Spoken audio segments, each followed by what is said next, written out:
국내에 계신 스픽스 구독자 여러분 안녕하세요. 오창익입니다.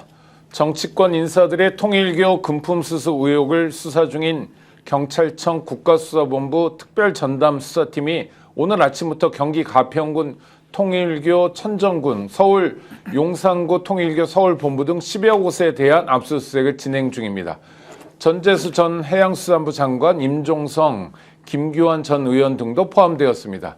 경찰청 국가수사본부가 이렇게 전격적으로 수사에 들어가는 모습을 보는 마음이 좋습니다. 이재명 대통령도 부패 문제에 있어서는 여야가 따로 없다는 원칙을 천명한 바 있습니다. 경찰 앞을 가로막는 걸림돌은 하나도 없습니다. 그냥 혐의를 확인하는 대로 앞으로만 나가면 됩니다. 종교의 탈을 쓰고 불법 행위를 일삼는 자들이나 국민의 대표가 되어서도 오로지 자기 이익만 탐하는 부패 세력은 용납하면 안 된다는 원칙을 바로 세워주기 바랍니다. 경찰청 국가수사본부 기대해 보겠습니다. 화이팅입니다. 스픽스가 보내드리는 인기 토크쇼 역전의 용사들, 오늘도 최고의 출연자들과 함께 하는데 한 분 한 분 소개해 드리겠습니다. 지역 행정을 이재명 시장에게 배웠습니다. 지역 행정의 달인 김지호 더불어민주당 대변인 오셨습니다. 어서 오십시오. 반갑습니다. 네, 사실이죠? 네, 사실입니다. 이게 중요합니다. 그러니까 그 누구죠? 저 인천공항공사 사장인가? 뭐 그런 사람 있잖아요. 그 보고할 때 그 사람은 도대체 누구한테 배웠는지. 그렇다고 바쁜 대통령이 개인 교섭을 해줄 수도 없고, 하여튼 빨리 임기 마치고 집에 가든지 아니면 능력이 안 되면 그만둬야 되죠. 그런 굉장히 사람. 한심하더라고요. 그렇죠. 연봉이 1년에 2억 4천만 원씩 되는데 2억 4천이요? 뭐 정말 한 달에 엄청난 급여를 받는 분이 본봉만. 그래요? 본봉만? 예, 보너스하고 성과급 포함하면 더 이상. 그다음에 본봉에 준하는 사이즈의 네. 법인카드가 있어요. 우와. 그러니까 그 5억 정도 사람은, 된다. 그 사람은 1년에 200만 원어치 일도 안 하는 것 같다고 했는데 그렇죠. 내용 파악이나 이런 게. 우와. 사실은 뭐 그때 당시에 내용 파악을 못했으면은 네. 사후라도 이게 왜냐면은 그 조직이 방대하기 때문에 그러한 대책에 관해서 방법을 수립하면은 한 며칠 좀 집중하면 금방 나옵니다. 그렇죠. 그 다음날 뭐 바로 해가지고 오히려 대통령이 지적해가지고 외화 밀반출이 더 늘어날 수도 있다. 그리고 대통령이 지적한 바대로 외화 밀반출을 책 속에 가지고 다니는 걸 다 검사하면 공항이 마비된다. 그러니까 안 할 궁리만 하는 거예요. 안 할 궁리. 핑계 하지 않는 궁리. 자, 그러면 뭐 하여튼 여차직에서 인천공항 사장이 되셨어요. 그런 상황이에요. 딱 이학재 씨 위치에 딱 계셔요 지금. 이재명 시장에게 행정을 배운 김지호 대변인은 어떻게 그러니까 대응하세요? 여러 가지 방법이 있을 것 같아요. 한두 가지만. 예를 들면 책 같은 경우는 이제 그 어떤 수화물에 넣지 말고 될 수 있으면은 이렇게 좀 들고 좀 탔으면 좋겠다. 이렇게 할 수도 있고, 또 시범 케이스로 뭐 10개, 20개 중에 하나만 열어봐도 되는 문제고, 또 그런 무게나 또 엑스레이 선에 보면 그게 미세하게 보일 수도 있거든요. 요새 AI 발전했는데 그러한 형상을 보고 AI로 판가름하는 그런 것도 사람 육안이 아니라 그런 산업도 만들 수가 있잖아. 여러 가지 방법이 있는데 안 할 생각만 하고 있는 거죠. 안 할 생각만. 알겠습니다. 아무튼 소개하는데도 이렇게 할 얘기가 넘쳐납니다. 기대해 주시고요. 구독자 여러분. 이것이 언론이다. 르뽀닷컴의 대표입니다. 장용진 대표 오셨습니다. 어서 오십시오. 안녕하십니까. 장영진입니다. 그 전까지는 장용진 TV의 대표셨는데 르뽀닷컴. 아, 예, 그 사이에 제 그 유튜브 계정이 한번 네, 네, 박살이 날라가지고, 났었잖아요. 네.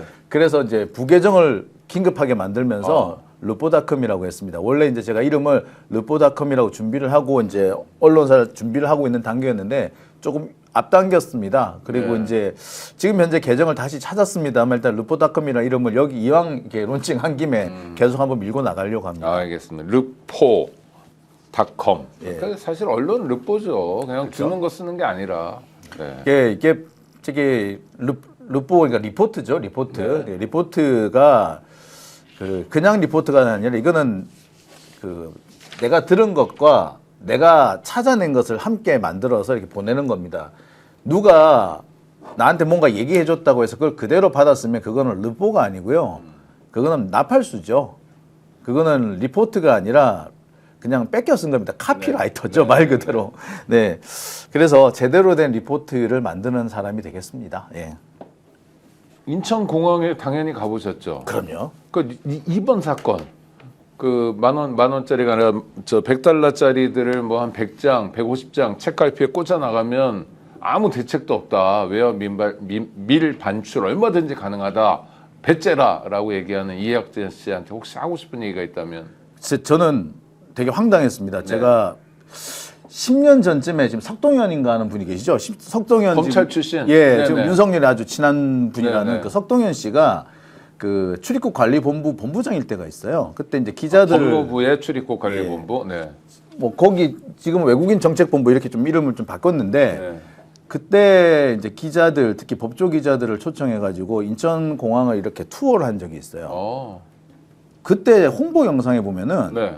그 인천세관 또는 등지에서 인천공항공사 등지에서 이 외화 밀반출을 적발을 하는데 책갈피에 넣어도 다 잡힌다 이런 내용을 홍보 영상을 제가 봤었어요. 그게 10년 전이에요. 10년 전에. 아니 그러니까 나는 분명히 10년 전에 보면 기억이 나는 거예요. 네네네. 근데 저걸 왜 안 된다고 그러지?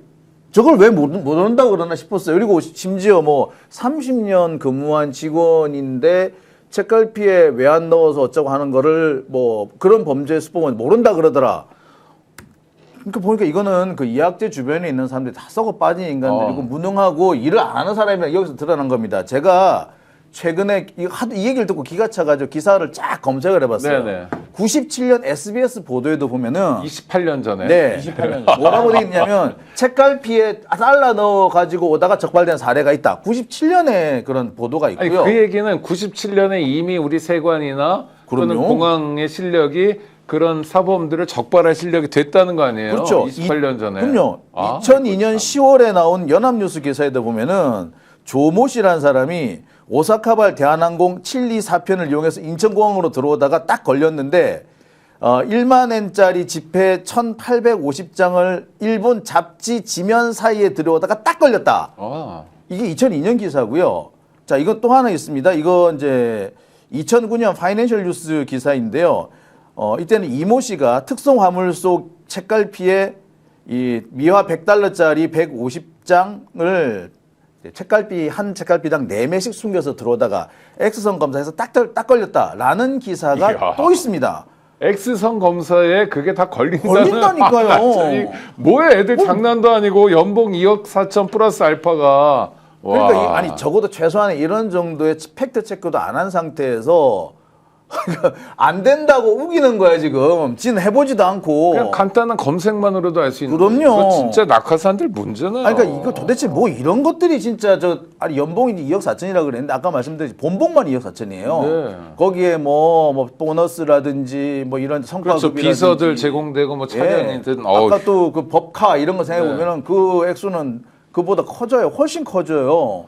그러니까 이 사람들 이거 가지고 뭐 딴짓을 한 거지. 이학재 이분은 지금 내년 6월에 인천시장 나가려고 지금 여기저기서 운동을 하고 있는 나오면 분이더라고요. 좋겠어요. 그런 그래가지고 뭐 김장 봉사 이런 거, 연탄 봉사 이런 거 열심히 하고 계시더라고요. 아이고, 네. 그러니까 이 사람이 지금 연봉에는 관심이 없고 재법에만 관심이 있는 겁니다. 그래서 이딴 식으로 하는 거예요. 그리고 나 정말 답답했던 게 그분 국회의원을 3번이나 하셨다면서요. 네. 그러면은 어느 정도 임기응변 능력도 있을 겁니다. 그럼 나 같으면 그랬을 거예요. 만약에 대통령이 그거 어떻게 됩니까? 책갈피에 넣으면은 살펴보고, 걸리나요? 따로. 근데 안 걸립니다. 그럼 큰일 나요. 그 자리에서는. 네네. 무조건 걸린다고 하는 거예요. 그 자리에서는. 그렇죠, 그렇죠. 그런데 간혹 가다가 새는 경우가 있을 것 같으니 요 부분, 새는 부분을 제가 줄일 수 있는 방법을 고안해 가지고 조만간 보고 드리겠습니다. 이건 끝나는 거예요. 깁니까? 안 길어요. 세만이면 끝나요. 네. 그랬으면은 저렇게 핀잔 받을 일도 없을 거예요. 근데 그 정도 이 임기응변도 안 되면은 이 사람은 무능력 그 자체라는 겁니다. 그러니까 그런 사람들이 모여 있는 곳 같아요. 그 곳이. 그러니까 윤석열이 꼭 뽑아서 쓴 사람 다 그래요. 하나같이 술만 처먹고 다닌 거야 이제. 네. 밤에만 술자리만 가면 눈이 반짝반짝한 사람들이. 아이고 참. 네. 법인카드로 먹겠죠. 네. 한 분 더 계십니까? 이렇게 한 분 한 분 소개할 때마다 이야기거리가 쏟아져 나오고 있습니다. 현장이 중요하다. 현장을 지킨다. 2분 뉴스의 강지호 기자 오셨습니다. 어서 네, 오십시오. 안녕하세요. 이분 네. 김정입니다. 오늘도 현장 다녀오셨죠? 네, 오늘은 노상원 재판의 선고 길을 다녀왔습니다. 와, 그래서 이것 때문에 정말 깜짝 놀라신 분들이 많은데 노상호가 했던 짓거리가 있는데 어떻게 징역 2년이냐? 사실은 그게 아니었던 거죠? 좀 설명해 주시죠. 네. 우선 노상원 재판은 이제 두 가지로 나눠볼 수 네. 있습니다. 지금 지기현이 맡고 있는 내란 재판, 그러니까 이제 김용현, 김용군 그리고 노상원 이렇게 같이 받는 재판이 있고요. 이거를 본류 재판으로 칭하겠습니다. 본류 재판이 있는 거고, 이거는 노상원이 추가 기소가 된 재판입니다. 그러니까 개인정보법 위반, 알선수재 이 두 가지 혐의로 재판을 받고 있는데, 이 내란의 첫 시작을 담당하고 있는 재판이고, 이 본류 재판과는 다른 재판이라는 것을 우리가 생각을 해야 됩니다. 네, 그러니까 내란에 노상원이가 뭐 노상원 수첩을 통해서 뭔가 하고 주요 인사들을 수거해서 뭐 작업하고 나중에 죽이지 않은 사람들은 뭐 물고문을 하든 정기고문을 하든 어쩌고저쩌고 이런 것들은 다 따로 재판이 있다. 소위 지기현 재판에서 하는 거고요. 그러니까 내란의 중요한 임무 종사. 오늘 나온 거는 노상원이가 범죄를 많이 저질렀는데 그중에 돈 받아먹고 한 거. 그렇죠. 특가법상 알선수재 이런 거가 2년이 나왔다. 그래도 중요한 결과 아닌가요? 이것도 상당히 중요한 결과입니다. 이게 왜 그러냐면 사실 헌법재판소에서만 이 내란과 관련돼 가지고 위헌, 위법적인 판단을 받았어요. 근데 형사재판으로 처음으로 이제 재판관이 이런 얘기를 합니다. 위법, 위헌, 비상계엄 선포라는 엄중한 결과가 야기됨으로써 그런 점에서 엄중한 책임을 물어야 한다 라고 이야기를 해요. 이 네. 뜻은 뭐냐면 윤석열이 저지른 이 계엄이 위헌적이다라는 것을 판사가 적시해 준 거라고 봐야 됩니다. 그래서 저는 징역 2년이 중요한 것이 아니라 노상원 이후에 선고를 받을 윤석열, 김용현 이런 재판에 이 재판이 영향을 미칠 거라고 생각을 합니다. 그래서 중요한 일종의 시금석이다. 그러면 선고하는 장면을 잠깐 함께 보고 오시죠. 자, 지금부터 선고 절차 진행하겠습니다. 선고 절차는 통상 피고인 기립하에 진행되어서 서서 선고 절차 청취하시기 바랍니다. 네, 알겠습니다. 자, 이 사건은 작년 계엄 사태 이후 구성된 특검이 수사 기소한 사건 중 첫 번째로 선고 절차가 진행되는 사건입니다. 피고인의 이 사건 범행은 아무런 실체적 요건을 갖추지 못한 이 사건 계엄이 선포 단계까지 이를 수 있도록 하는 동력 중 하나가 되었고, 이상과 같은 이유로 피고인에 대해서 다음과 같이 최종 판결합니다. 피고인을 징역 2년에 처한다. 피고인으로부터 2,490만 원을 추징한다. 자, 이것으로 이 사건 판결 선고를 마치겠습니다. 네, 지금은 재판적인 위헌, 위법 얘기는 많이 하고 있지 않지만 그런 게 이제 현장에서 확인됐다는 거고요. 기자들이 뭐 방청하다가 우와 뭐 탄성을 질렀다는 건 어떤 대목입니까? 오늘 기자가 한 30분 정도 오셨습니다. 네네. 이게 선고 재판이라서 이제 집중이 되는 사안이잖아요. 그래서 기자는 많이 왔는데 방청객은 한 15분 정도 오셨습니다. 포함해가지고. 근데 그 중에 윤석열을 지지하는 분들도 오셨어요. 네네. 몇 근데 명이 나왔어요? 오늘 정확히는 잘 모르겠지만 한 15명 정도 왔습니다. 그러니까 네. 아마 윤석열을 지지하시는 분들 한 10분 정도 오셨다라고 이제 생각이 드는데, 오늘 이 재판관님이 위헌 위법에 대한 얘기를 많이 했잖아요. 네. 개인정보법 위반 같은 경우에는 노상원이 어떻게 주장을 하고 있느냐? 아니, 나는 단순히 전달자다. 그러니까 김용현이 나한테 지시를 했고 내가 이 HID라든지 정보사 요원들의 명단을 추리고 빼고 최종 결정을 해서 단순히 전달한 것뿐이지 나는 뭐 누출하거나 그러지 않았다라고 주장을 해요. 그러니까 본인은 개인정보법 위반을 하지 않았다라고 주장을 하는데, 이 판사님 같은 경우에 아니 군대 자체에 프로세스가 있지 않느냐, 그걸 이용해야 되는 건데 그렇지 않았다라는 점, 그리고 이 사안이 이제 중대하고 여러 가지 위법적인 점이 드러났다는 점을 봤을 때 위법이다, 위헌이다라고 할 때마다 지지자들은 탄식을 했습니다.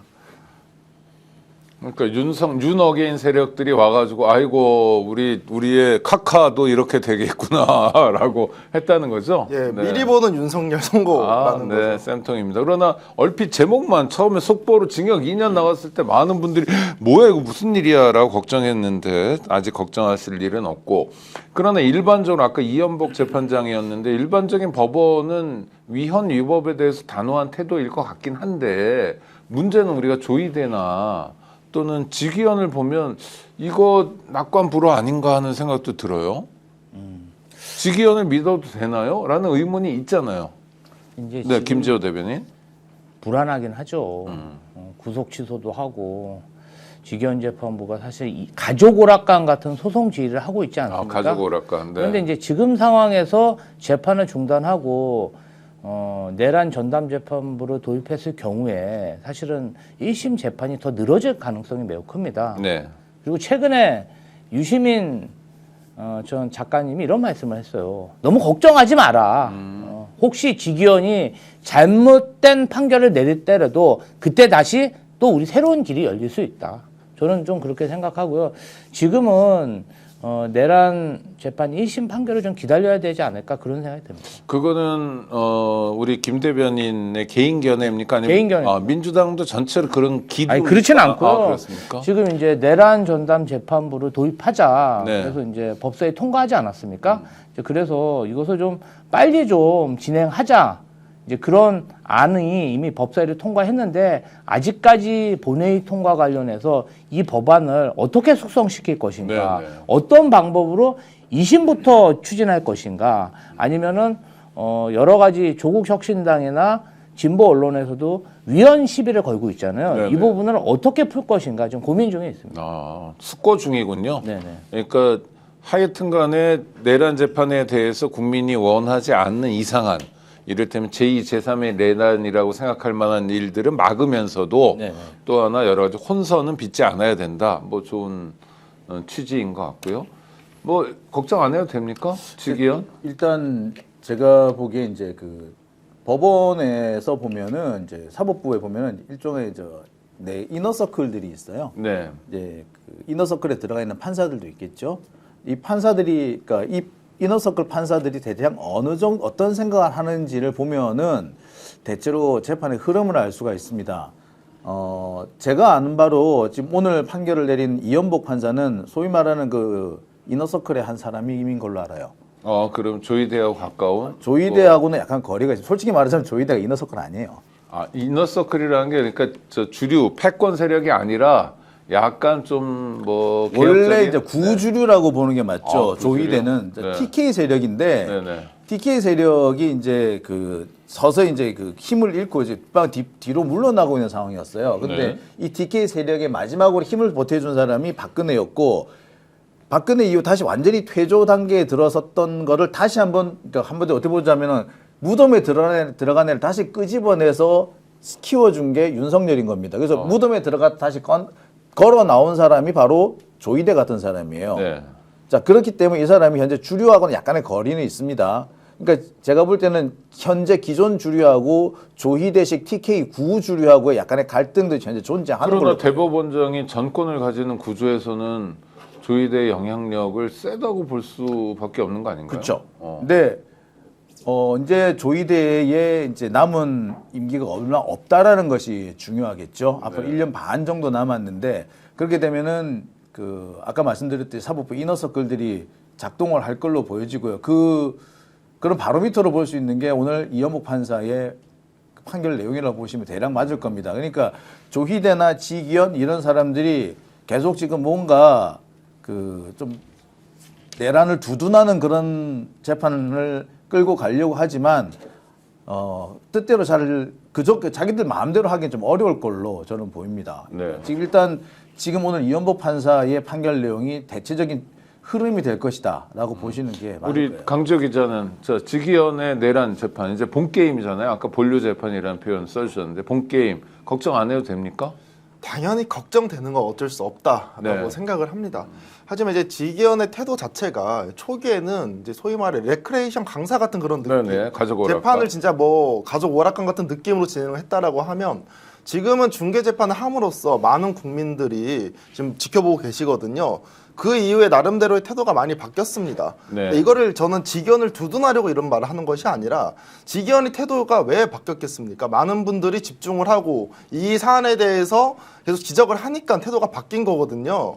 아마 이렇게 지금 많은 분들이 감시를 하고 있는 상황에서 지기현도 뭐 무죄라든지 말도 안 되는 판결을 내기는 상당히 어려울 것이고 지금 상당히 증거들이 많이 이곳저곳에서 많이 나오고 있습니다. 네. 아무리 봐주려고 하더라도 애매한 부분이 있어야 봐주지 이렇게 정확하게 나온 그런 증거들이 나오는 지금에서 저는 무기 아니면 그래도 사형을 해주지 않을까라고 생각하고 있습니다. 네, 증거가 명확하기 때문에 지기현이 다른 짓을 하기가 어려운 상황이고 김지호 대변인에 따르면 혹시 다른 짓을 하더라도 제2, 제3의 보관은 있고 또 대응하면 된다. 우리가 내란도 극복했는데 뭐 까짓거 형사재판쯤이야 라고 생각하시면 좋겠다. 그리고 왜냐하면 내란 스트레스가 너무 심해요. 1년 넘도록. 근데 지기현 걱정해야 되고 뭐 우리가 안쓰러워서 걱정하는 건 아니지만 아니, 지기현 근데 제가 좀 걱정에 이런 말씀 드리고 싶어요. 민주당하고 많은 민주 시민들이 윤석열하고 김용현 그다음에 여인형한테 엄청나게 경고했어. 너네 내란 일으키지 마. 네네. 너네 불법 계엄 저지르지 마. 한 서너 동안 엄청나게 경고했는데 결국은 말 안 듣고 계엄 저질러서 어떻게 됐습니까? 저는 박살났죠. 아니 그리고 조희대 사법부도 그래요. 네. 이재명 대통령 당선 안 시키려고 지난 5월에 별쇼를 다 하지 않았습니까? 그러니까 아 진짜 다 그냥 네. 뒤통수 때린 거잖아요. 네, 네. 전 국민은. 근데 결과가 어떻게 됐습니까? 이재명 대통령 당선됐어요. 네. 그리고 우리가 지금 사법개혁 추진하면서 법원행정처까지 개혁하려고 하고 있잖아요. 내란전담 재판부, 그렇죠. 대법원도 늘리고 사실 그 전까지 작년 5월 전까지 검찰 개혁만 민주당이 얘기했지 사법개혁은 얘기도 안 했어요. 네, 네, 근데 그 못하기도 사법개혁의 하고. 단초 누가 제공했습니까? 스스로. 조희대가 한 거예요. 사실 조기 대선했고 새로운 정부 누가 만들어줬습니까? 윤석열이 개혁 들어갖고 이렇게 된 거 아닙니까? 그렇게 말씀하시니 마음이 편합니다. 아니 솔직히 네. 지기현 재판부가요 한 번 더 이상한 선택을 했다? 저는 그게 위기이지만 기회일 수도 있다. 네, 맞습니다. 물론 이제 저를 비난하시는 분 계시지만 꼭 나쁜 면만 볼 필요는 없다. 오케이. 예. 네, 맞습니다. 꼭 나쁜 면만 볼 필요 없고요. 스트레스 많이 받으시는데 지금 김지호 대변인에게서 기운을 좀 얻으십시오. 그래서 까짓거 뭐 마음대로 해라. 그럼 우리는 더 할 수도 있겠다. 그리고 민주파가 지금 정권, 그러니까 행정 권력과 그다음에 입법 권력을 장악하고 있기 때문에 뭐 해볼 만한 싸움인 것 같아요. 너무 걱정하지 마시라 이런 거고요. 내란 특검이 오늘 발표를 했습니다. 수사 결과를. 세 분의 전문가들께 한번 여쭤보겠습니다. 자, 100점 만점으로 하면 내란 특검 6개월 몇 점 줄 수 있을까요? 우리 가나다 순으로 해볼까요? 강지호 기자, 몇 점입니까? 아, 점수로 얘기하니까 힘든데 그래도 70점 정도는 주고 싶다. 70점, 네, 라는 좋습니다. 생각이 듭니다. 김지호 대변인 몇? 저는 내란 특검 90점 주고 싶어요. 90점, 네. 우리 장 대표님, 장용진 대표님 65점이요. 65점, 네. 각각의 변을 들어봐야 되겠습니다. 일단 거꾸로 해볼게요. 왜 65점이면 그래도 과락은 아닌 네, 거네. 과락만 면했다. 아, 아주 잘한 건 아니다. 네, 과락만 면했다라고 할 수 있습니다. 그러니까 그 조은석 특검이 상당히 의욕적으로 좀 진행한 거는 분명해요. 네. 그리고 보면 상당히 광범위하게 밝혀낸 부분도 있습니다. 하지만 밝혀내지 못한, 손을 대지 못한 부분이 하나 있죠.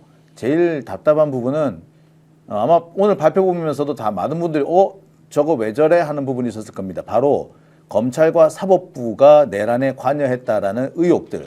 이 부분에 대해서는 완전히 전적으로 면죄부를 내줬습니다. 근데 이 부분은 저로서는 도저히 받아들일 수가 없습니다. 특히 여러분 기억을 하실 겁니다. 제가 뭐 여러 차례 말씀드린 적이 있습니다만 계엄이 선포되는 그날 밤에 법원이 언론사 기자들한테 보도자료를 뿌려요. 네. 비상 긴급 간부회의 열어가지고 법원의 권한 일부를 군사법원에 넘기는 이런 논의를 했다. 자기들 이렇게 발표를 해놓고서는 내란에 관여하는 흔적이 없다라고 지금 오리발을 내밀고 있어요. 그 근거로서 당시에 그 조희대나 천대엽 이런 분들이 그 발표 시간보다 나중에 대법원에 도착했다라는 식으로 얘기를 했거든요. 그래서 보니까 시간상 안 맞다. 그래서 당시 그 보도자료 자체가 잘못이다. 뭐 이런 식으로 얘기를 합니다. 그랬으면 그때 그럼 대법원장도 없는데 보도자료가 먼저 나갔다는 얘기잖아요. 법원 행정처장 모르는 보도자료가 그 중요한 그럴 순간에 수는 나갈 없어요. 수는 없죠. 없죠. 그리고 요즘 같은 시기에 꼭 사무실에 가서 일을 봅니까? 공간에서는 못 보나요? 아니, 그럼요. 볼 수 있죠. 더군다나 조희대의 공간, 대법원장 공간은 당시 한남동에 있습니다. 윤석열이 있던 대통령 공간의 바로 밑에 집이에요. 네.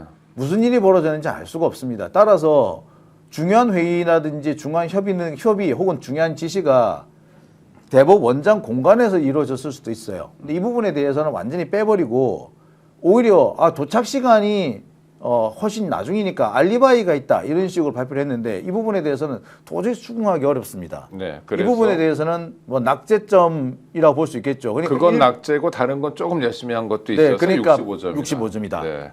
좋은 점수를 줄 수 없다. 그럼 우리 좋은 점수를 준 김재호 대변인은 어떤 걸 평가하세요?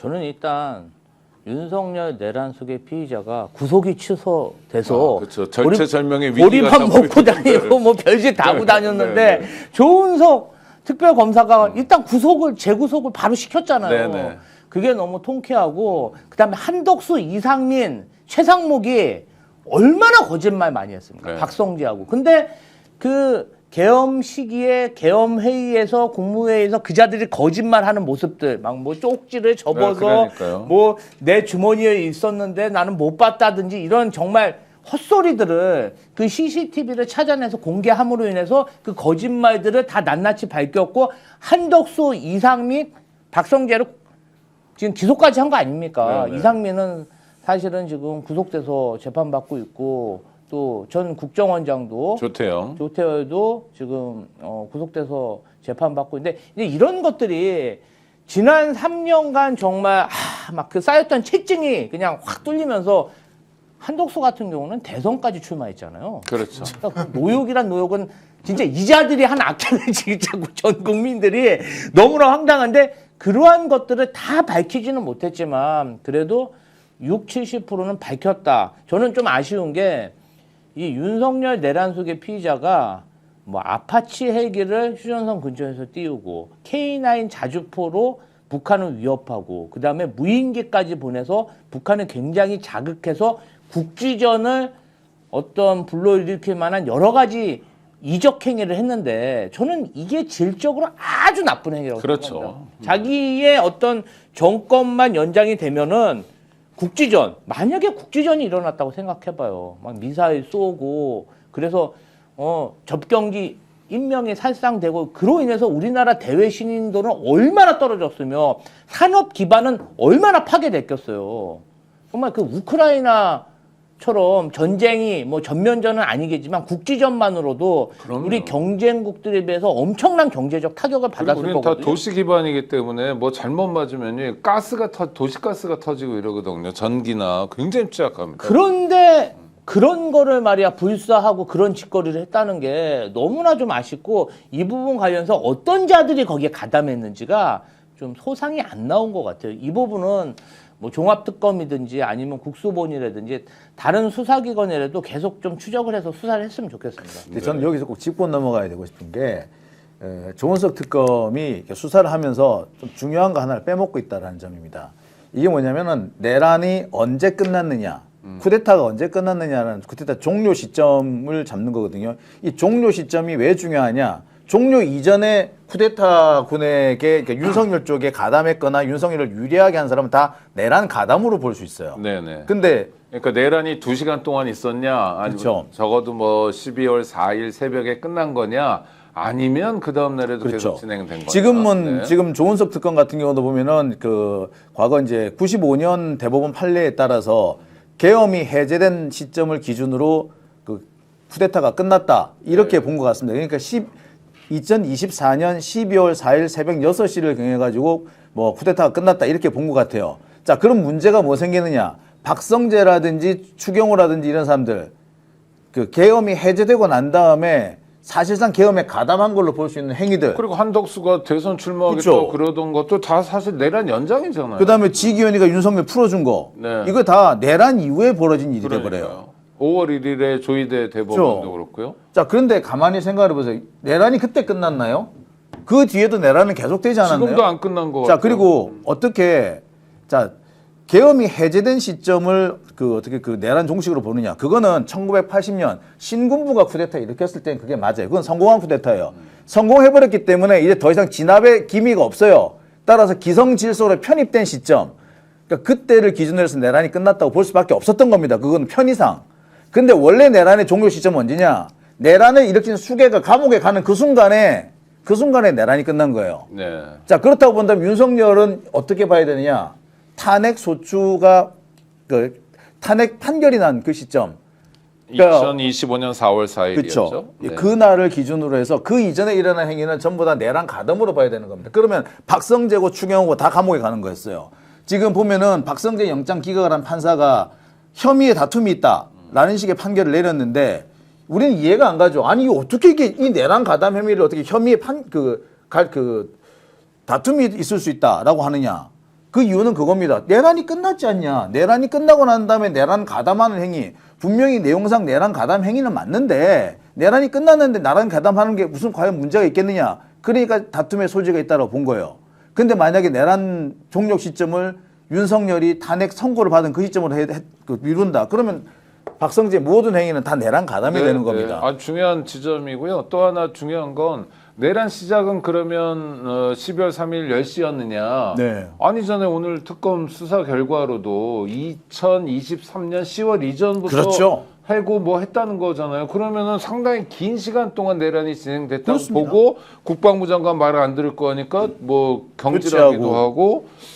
그러니까 지금 제일 아주 문제가 되는 게 중요한 뭐냐면 포인트가 있습니다. 네. 12월 4일 밤에 그 안가해동, 2차 안가해동 이게 내란 가담이냐 아니냐.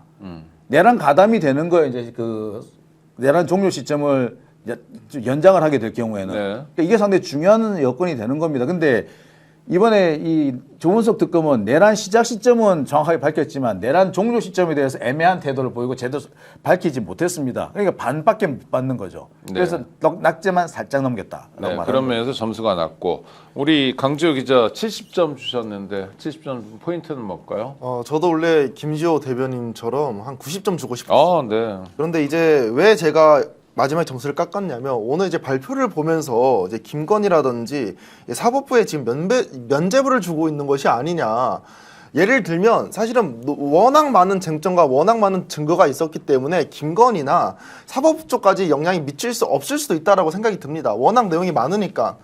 하지만 이거를 혐의 없음 무혐의 이런 식으로 마무리를 짓고 넘어가는 것이 아니라 증거 불충분이라든지 이런 식으로 넘어갔어야 되지 않나. 그래서 그 이후에 내란 재판부가 만들어지고 뭐 2차 특검을 한다라고 하면 그 바ton 터치로 넘겨받아서 이거를 정확하게 수사를 해야 되는데 그런 부분에 대해서 좀 악영향을 주지 않았나. 전 이렇게 생각을 합니다. 네, 아쉬운 대목도 많았네요. 네.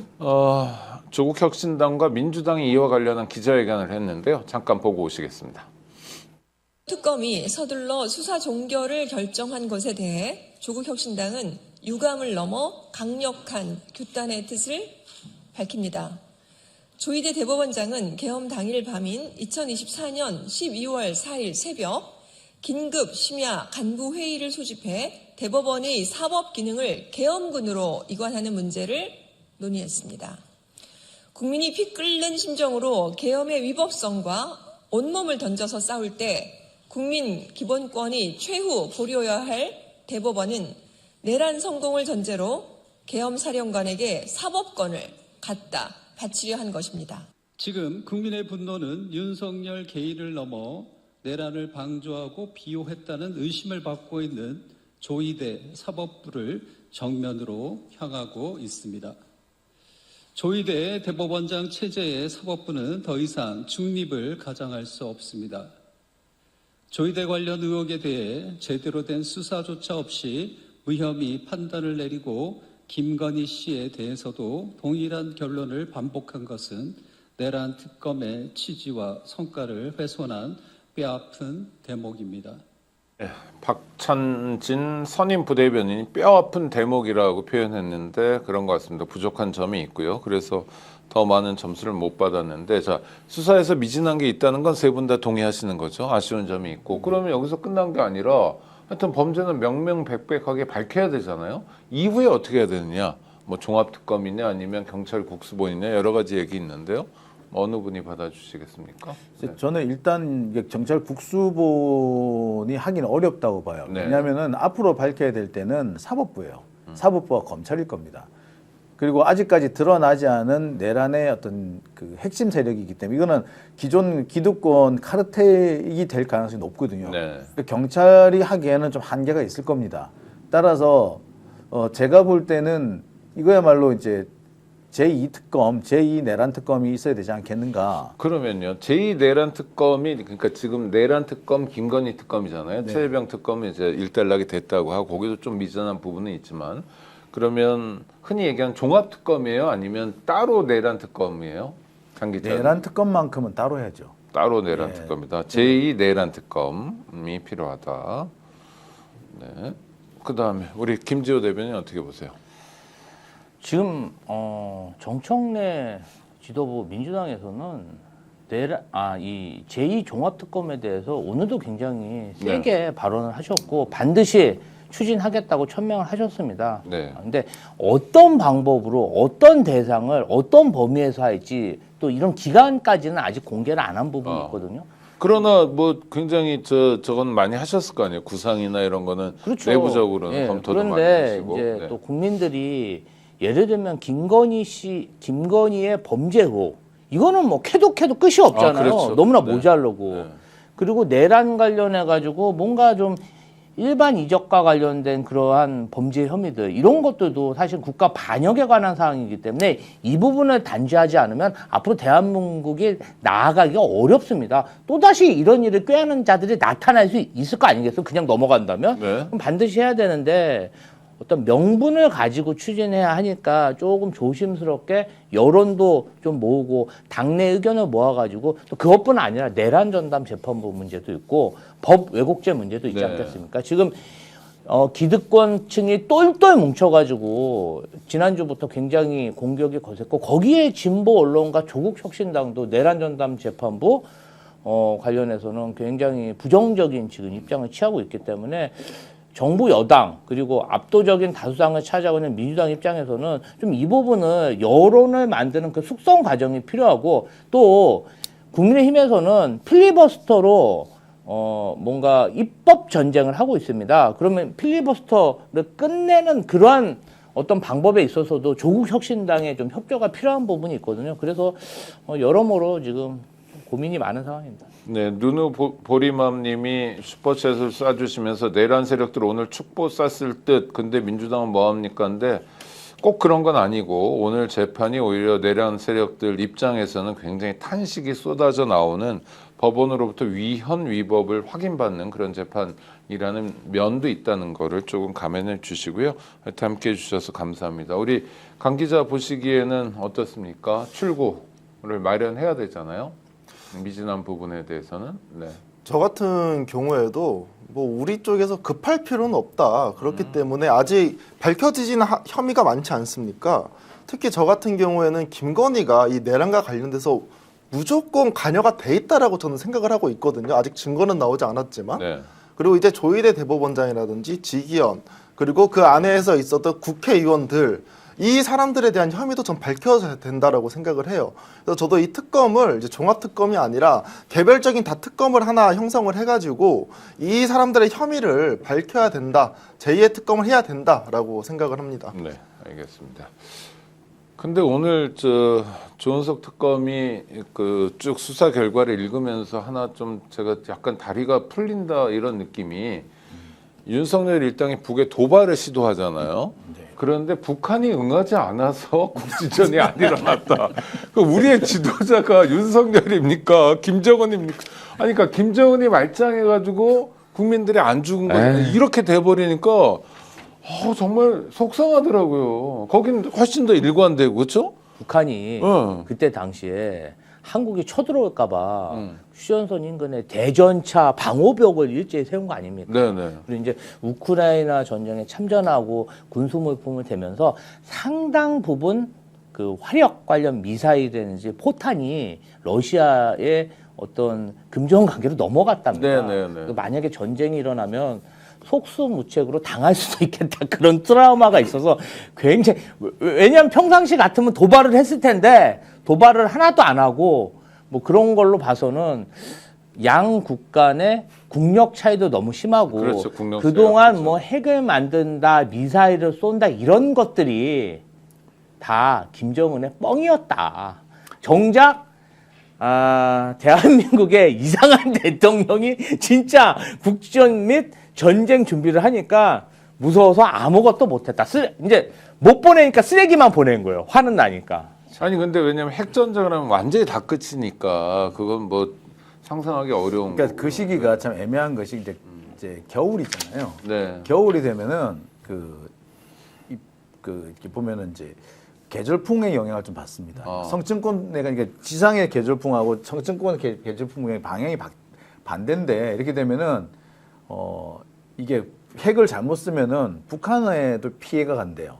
한반도 안에서 핵을 잘못 쓰면은 사용국 역시도 핵 그렇죠. 아니면 한반도가 워낙 좁으니까 서울에 떨어뜨리는 게 쉽게 말해서 평양에는 핵을 네. 핵무기를 쓸 수 없다라는 걸 네, 의미하는 네. 건데 이제 그것보다도 제일 중요했던 것이 당시 그 시점이 북한으로는 되게 취약한 시점이었던 거죠. 아까 말씀하신 것처럼 네, 러브 전쟁. 예, 러시아에 폭탄을 지금 대량으로 보냈는데 그게 북한이 한 달 쓸 물량이었다고 하거든요. 개전 초기 한 달 쓸 물량, 어마어마한 물량을 보냈던 겁니다.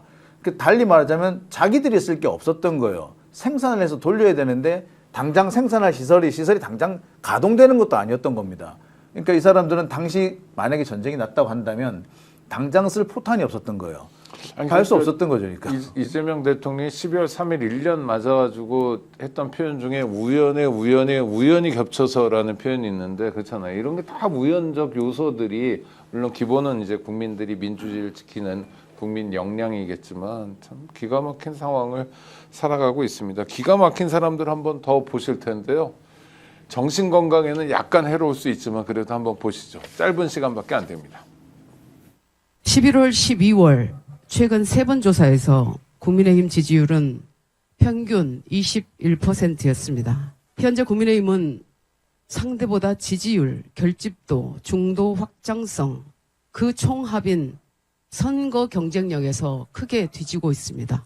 경선의 당심 반영률을 높여서 후보를 공천하는 것이 과연 본선 경쟁력에 도움이 될까요? 최근 국민의힘 지지율이 상대적으로 낮게 표현되고 있는 갤럽, MBS 여론조사의 경우 면접자 설문 방식입니다. 면접자 설문 방식의 경우 수많은 전문 영국 영역에서 샤이보터 현상, 즉 내향적 응답 효과가 발생한다고 하고 있습니다. 왜 레거시와 민주당을 넘어 우리 당에서까지 갤럽 등 면접자 설문 방식을 들고 우리 손으로 뽑은 당대표를 흔들려고 합니까? 네. 그 두 사람이 같은 당에 있는 사람이 아니라 다른 나라. 같은 당 또 지도부 최고위원입니다. 그러니까요. 왜 흔드냐 이런 건데 사실관계를 한번 접근해 보면 어떤가요? 지지율이 저렇게 고착되고 있는 건 사실 아닌가요? 그러니까 지금 보면은 국힘당의 지지율이 그러니까 이게 좀 극단적으로 바뀐다 보면 될 겁니다. 그러니까 지지를 하는 사람들은 또 강경하게 마치 열광적으로 지지를 하는 반면에 중도층이라고 할 만한 분들, 그다음에 약간 이제 지지하는 충성도가 떨어지는 지지층은 자꾸 이탈하고 있는 거예요. 그러니까 이제 국힘당 지도부 입장에서는 강성 지지자들이 눈에 들어오면은 말 그대로 자신들의 지지도가 올라가고 있다는 착시 현상에 들어가는 겁니다. 그러니까 김민수 최고위원 같은 사람은 그게 보이는 거야. 이렇게 열광적으로 지지하는 사람이 이렇게 늘어나는데 뭐가 문제란 말이냐. 이건 여론조사가 잘못이야 라고 지금 말하고 있는 거고, 그 양양자 최고위원 같은 경우야, 아니 지금 우리가 중도층 지지율을 많이 잃어버리고 있지 않느냐. 그러니까 충성도가 조금 낮은 열광적인 지지자들은 더 광적으로 지지하고 있으나 중간층이라든지 이렇게 좀 충성도가 떨어지는 지지자들에서는 자꾸 우리를 버리고 있다. 이걸 어떻게 둘 것이냐라고 이렇게 의문을 제기하는 거거든요. 이 두 사람의 생각은 그래서 어떻게 보면은 똑같은 현상을 똑같이 보고 있지만 표현하는 양식이 틀린 것 같아요. 그러니까 김민수도 자기 지지자들, 국힘당 지지자들이 떨어지고 있다는 거를 부인하는 것 같지는 않아요. 다만 왜 흔드냐예요. 이 사람의 방점은 지금 장동혁 잘하고 있는데 왜 흔들어? 아니 왜 흔드는 게 아니라 더 잘하라고 그러는 거 아닌가요? 양양자 입장은 어떤 건가 모르겠네요. 네. 그래서 뭐 더 잘하라는 거거나 방향을 이렇게 가서는 안 된다라고 그렇죠. 하는 그게 건데. 더 잘하는 거죠. 이제 지금 뭐 김민수 씨 같은 사람 입장에서는 솔직히 말하자면 저런 사람이 최고위원 한다는 게 말이나 됩니까? 솔직히 웃기지 않습니까? 원래 뭐 하던 사람입니까? 뭐 하던 사람인지도 잘 모르겠어요. 예. 성남에서 뭐 사업하던 거봐 성남이 문제 좀 아, 잘해봐. 좀. 아니 그렇게 얘기하면 안 돼요. 성남이 좋은 것만 있는 건 아니군요. 아니 근데 이제 제가 좀 이게 진짜 국민의힘도 큰일 난 게 뭐냐면 네. 김민수 최고위원이 지난 주말에 어떤 이야기를 했냐면요. 12.3 계엄의 밤날 안기령 부대면이 계엄군의 총구를 잡았을 때 그냥 사살해도 됐다. 이런 발언을 한 사람이에요. 그게 2, 3일 전에 그 얘기하는 거예요. 그 사람 본인이 장교 출신이라는 거예요. 그러면서 또 그 과거에는 어떤 얘기를 했냐면은 국민의힘 대변인 시절에 윤석열 대통령이 계엄군을 과천에 있는 선관위에 보낸 것은 정말 과천 상륙작전이다. 그래갖고 국민의힘 대변인을 그만뒀어요. 경제돼서. 근데 그런 사람이 최고위원이 돼서 지금 계속 저런 계엄을 옹호하고 윤 어게인을 외치는 저런 막말을 하고 다니는 겁니다. 그런데 장동혁의 지지 기반이요. 구구 유튜버들이에요. 네. 성창경, 그 다음에 그 전한계, 뭐 그런 유들 있잖아요.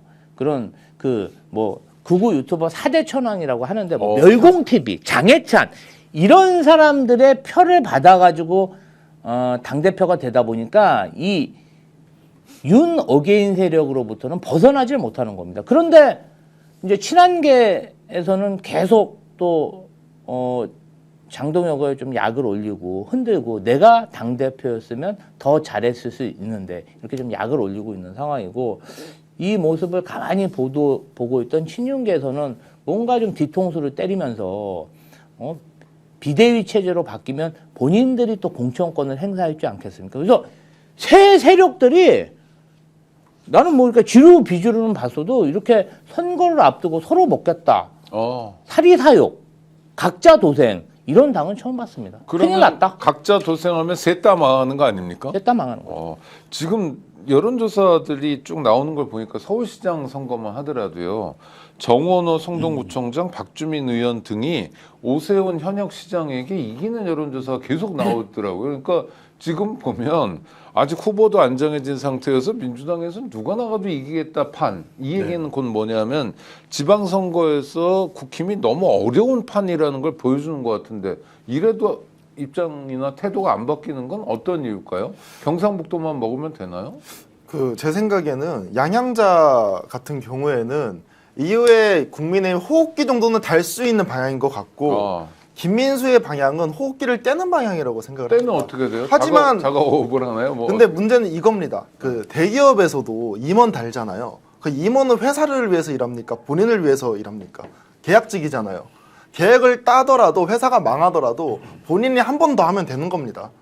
근데 저는 근데 임원은 그렇다 치더라도 김민수 같은 사람은 장동혁도 마찬가지인데 국민의 힘이 아니면 다른 기반이 없잖아요. 다른 정당에 가봐야 무슨 현수막 붙이는 정당 가서 할 일이 있는 것도 아니고 그러니까 국힘이 잘 돼야 거기서 뭐 국회의원 배지도 달고 또 장동혁이는 뭐 국회의원 한 번 더 하거나 뭐 아니면 자기 뭐 멘토가 하는 것처럼 뭐 충남지사라도 해보거나 명함이라도 내밀거나 무슨 얘기냐면 국민의 힘이 토대가 돼줘야 지들이 먹고 사는 놈이래 분들 아니냐 이런 거 좀 의아해요. 그래서 제 생각에는 독도가 일본 땅입니까? 하더라도 10%는 나온다고 합니다. 근데 국민의힘을 지지하시는 독도는 일본 땅. 그렇죠.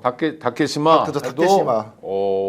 근데 국민의힘을 이렇게 내란 일으켰는데도 약 20%가 국민의힘을 지지를 해주고 계십니다. 네네. 그러니까 제 생각에는 본인 입장에서 국민의힘이 40% 되는 것보다 똘똘한 한채 같은 느낌으로 본인만 의원이 되면 되고 본인만 TK에서 되면 되고 강남 3구에서 되면 되기 때문에 더 극단으로 가는 거고, 양양자가 보기에는 야 그거는 그래도 국민의힘 전체적 방향에서 좋지 않다라고 생각을 하기 때문에 지금 의견이 갈린다고 보고 있습니다. 그러니까 김민수 같은 사람은 이게 성남에서도 분당이에요. 그리고 원래 이분이 강남에 계속 사셨던 모양이더라고요. 그리고 보니까 지금 원 직업이 아마 어디 보니까 그 건물 관리하시는 뭐 그런 직업을 갖고 계셨던 모양이에요.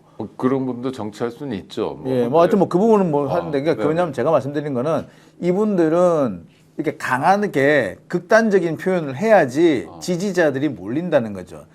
강남 3구 혹은 TK 이 지역에서는 이런 김민수 같은 사람이 지지를 얻는다는 겁니다. 그러니까 이 사람은 당이 어찌됐든 간에 내가 국회의원 해먹을 수 있겠구나라고 보는 거죠. 그러니까 자기가 국회의원 하기에 편한 방향으로 지금 언행을 하고 있다. 그럼 김민수 같은 사람 머릿속에 혹시 들어가 본다면 당이 어떻게 됐든 나는 강남이나 서초에서 다음번에 공천받을 수 있는 구도만 만들어내면 돼, 이건가요? 이제 장동혁 대표가 네. 어떤 여론조사 보면은 당 지지율이 20%대인데 본인도 한 19% 정도 나와요. 대선 지지율이. 그러다 보니까 본인은 별로 손해본 게 아니야.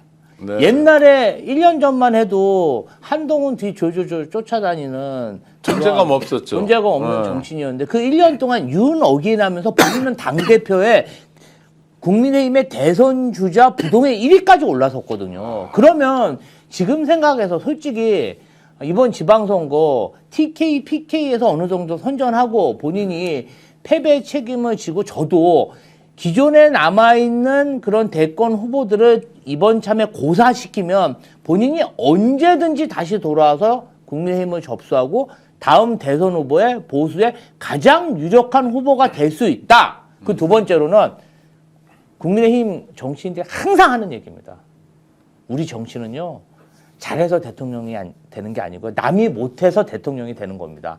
우리한테도 분명히 기회가 있어. 항상 그런 얘기예요. 감나무 밑에서 감 떨어지듯이 우리가 뭐 잘해서 이걸 하는 게 아니라 민주당이 못했을 때 우리가 집권하면 됩니다. 그러니까 우리한테 항상 기회가 있다는 뇌피셜적인 그러한 이야기를 하는데, 사실 윤석열 내란숙의 피의자가 대통령이 된 거 보면 또 그 말도 어떻게 보면은 그렇죠. 사람들에게 신빙성이 있어 보이는 거. 윤석열 같은 인간도 대통령을 시켜줬는데 아무리 그 국힘당이 말아먹어도요 100석은 할 거야 아마 앞으로도. 계속 앞으로도 100석 왔다 갔다 계속 할 겁니다. 그리고 아무리 그 지방선거를 말아먹어도요 TK하고 강남은 또 자기들이 먹을 거예요. 그러니까 자기들이 필요한 건 다 가지고 있는 거예요, 여전히. 근데 그리고 대통령 선거, 못 먹잖아요. 대통령 선거도 갑자기 지난번에 윤석열 같은 경우도 보세요. 전국 지방 다 그 대부분 민주당이었죠. 국회 의석 180석 가까이 민주당이었죠. 하지만 윤석열이 떡하니 되잖아요. 그러니까 자기들 말 맞잖아요. 그 네거티브 제대로 한번 걸어버리면 제2의 대장동 같은 거 하나 걸어버리면 자기들도 대통령 또 나올 수 있다고 보는 거예요. 90석이든 뭐든. 가능하다고 보면. 그러니까 이 사람들은 별로 그 지지를 확장하는데 크게 관심이 없어요. 그러니까 뭐 조중동이라든지 이런 적폐 언론들이 하고 이렇게 하면 약간 한번 그 짝짝꿍만 잘 되면 정권도 얻을 수 있고, 평소 때 총선을 하더라도 그래도 100석은 할 거고. 근데 그거는 이를테면 상대가 못할 텐데, 지금 이재명 대통령 같은 경우에 4년 6개월 동안 그래도 어느 정도 스코어는 할 것 같은데요. 잘하잖아요. 인기도 있고. 그러면 자기들 공간이 좁아지는 거 아닌가요? 그러니까 그까지 생각을 하시면은 그분들이 잔절하겠죠. 생각을. 제가 이제 국민의힘 정치인들이 착각하는 게 있다. 네네. 이거는 그냥 제 개인적인 생각입니다. 이재명 정부가요, 국민 여론 지지율 70%, 80%가 목표가 아니에요. 50에서 60%. 그러니까 어떤 국민 차이죠? 대다수가 원하는 그러한 정책, 뭐 그런 여론에 있어서 누구나 사랑받기를 원하는 게 저는 아니라고 생각해요. 그래요? 그래서 그런데 뭔가 개혁을 추진하고 안정성을 뒷받침하려면 50에서 60%대 지지율은 필요합니다. 그렇잖아요. 네네, 지지율이 그럼요. 40% 30%인데 뭘 합니까? 네네. 그냥 욕만 먹다 마는 거지. 그렇기 때문에 뭔가 지지율이 높을 때는 진짜 이런 기득권층의 기득권을 타파할 수 있는 개혁적인 정책들을 저는 추진한다고 봐요. 그런 것들을 정말 잽처럼 하나씩 날리고, 그리고 저희가 정말 지난 3년간 윤석열 정부 때 힘들었던 거는 윤석열 정부의 정치적 탄압이었거든요. 네. 그게 정말 무섭고 힘들었어요. 그런데 반대로 이재명 대통령이 야권에서 리더십을 가지고 어떤 구심력을 가지고 통합시키는데 가장 큰 힘이 됐던 것도 윤석열의 무자비한 탄압이었습니다. 네. 그래서 역설적이긴 하네요. 그래서 네. 우리 정부가 국민의힘과 개혁신당 사실 제가 봤을 땐 탄압하지 않아요. 저 사람들이 맨날 이런 표현을 하지만 머리 터지게 싸우고 있잖아요. 왜 그런지 아십니까? 왜요? 살만하니까 싸우는 겁니다. 내가 당장 붙잡혀갈 것 같고 정말 죽을 것 같으면 서로 야 우리가 일단 힘 한번 합쳐보자 이러지. 저렇게 그 다 썩어간 그 망한 간판 지키려고 나만 살면 돼 그러지 않습니다. 4분 오열된 상태는 그래도 살만한 상태다. 그러니까 네. 이재명 정권에서 노타치 하고 있는 거예요. 윤석열 때처럼 막 정치 탄압을 안 하는 거죠. 그러다 보니까 이재명 정권은 윤석열하고 다르네. 살만하네. 이러면서 저 따위 망발을 하고 다니는 게 아닌가. 이런 네. 지금 좀 기가 살아서 이렇게 뭐 이준석, 뭐 장동혁, 한동훈 이야기하죠. 저는 그런 것들이 어떻게 보면은 백날 그 사람이 얘기해봐야 되는 게 아무것도 없다. 어차피 국회 다수는 민주당이 차지하고 있고 그렇죠. 행정권, 국정 운영은 이재명 정부가 하고 있다. 지금 뭐 사법부, 검찰에서 기득권들이 좀 똘똘 뭉쳐서 공격하지만 이번에 항소폭이 났어. 어떻게 됐습니까? 결국 검사장들만 옷 벗고 나가지 않았습니까? 강등되고. 그랬죠. 그게 현실이에요. 이제 공무원들도 곧 받아들일 것이다. 저는 그렇게 생각합니다. 알겠습니다. 뭐 저 같은 경우에도 네. 그 국민의힘이 요즘에 주장하고 있는 그런 거잖아요. 외교 간세 우리 다 잘했다라고 하는데 국민의힘은 뭐라고 합니까? 이재명이 간세 외교 이런 거 못해서 대한민국을 망치고 있다 이런 표현을 쓰고 있지 않습니까? 그렇죠. 잘한 게 하나도 없다. 잘한 게 하나도 없다. 장동혁 대표의 진단이죠. 그렇죠. 저는 이 국민의힘이 이재명 정부가 못하기를 기다리기도 하겠지만 분명히 잘한 일을 가지고 못한 걸로 인식을 씌우려는 노력이 계속 지속될 것이다 라고 저는 생각을 합니다. 그러한 부분에 대해서 우리가 좀 대비를 해야 되지 않을까. 왜 그러냐면 계엄이라는 산불이 났지만 아직까지는 좀 불씨가 있다라고 봅니다. 네. 그렇기 때문에 이런 부분에 대해서 대비를 하지 않는다라고 하면 좀 문제가 나중에는 크게 될 수도 있지 않을까라고 생각을 해요. 네. 국힘이 지리멸렬한 상태이고 스스로 망가지는 상태이긴 하지만 긴장을 늦출 수 없다. 그렇죠. 아직도 내란 극복의 과정이다라는 말씀이고요. 우리 르뽀닷컴의 장용진 대표 마무리 말씀으로 한 말씀 해주시죠. 국힘은 구제불능인가요? 아니면 그래도 자기들만의 리그에서는 생존해 나갈 수 있는 건가요? 그러니까 국힘당은 아마 제가 볼 때는 조만간 분열 가능성이 좀 있다고 그래요? 봅니다. 네. 이게 뭐냐면 그 TK나 강남 쪽에서 그 정치 활동을 하신 분들이야 지금처럼 나가면 돼요.